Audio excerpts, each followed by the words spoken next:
I wanted to ask you first of all about the acute hospital environment. Now, on page 4 of your submission, you set out that details of overstretching of accident and emergency over winter period, and that Northwick Park had been on divert numerous times over that period.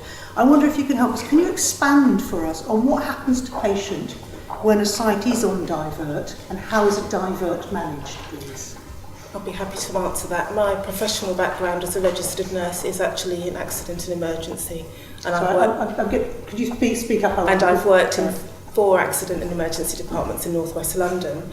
Just to explain what a divert is a request from a receiving trust for ambulances to avoid approaching the trust with a patient, and that's purely on the basis of capacity, whether it be through an emergency situation or not.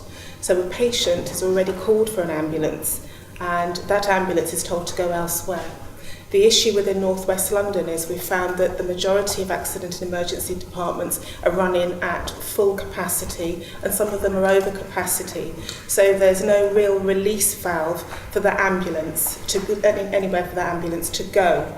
What seems to happen now is that ambulances just queue outside with sick patients, vulnerable and very ill patients sometimes, sitting in the back of the vehicle, and they're unable to bring that patient into the hospital for proper care and treatment.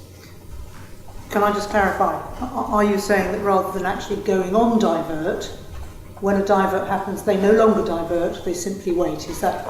Sometimes a divert, as it's supposed to happen, doesn't happen because there is no capacity for that ambulance to divert to. What's the impact of nursing staff at the site when a divert is taking place? Generally, when a divert is taking place, that department is already very, very busy. They're already running to full capacity, and as I've already mentioned, sometimes over capacity. Our members have been reporting to us increasing levels of stress, of work-related stress, of concerns about professional standards and the care that they're able to provide. One of the senior nurses from Northwick Park actually mentioned that she's having sleepless nights now, worried about the patient care that she's delivered during the day because she's not able to deliver the high standard that she would like to on occasions when diverts are happening. And what, if you could sum up, please, for us, in your view, are the causes of that situation, diverts being put on?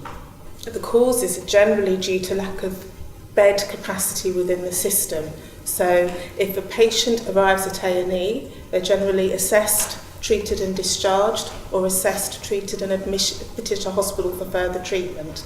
If a patient has to be admitted to hospital and there aren't the full capacity of beds for that patient to go to because the patient's already there, then there's a blockage in the system, and that blockage always backs up in accident and emergency. So if the beds are not available within that hospital unit, there's nowhere for that patient to go. Your submission is dated, I think, the 27th of January.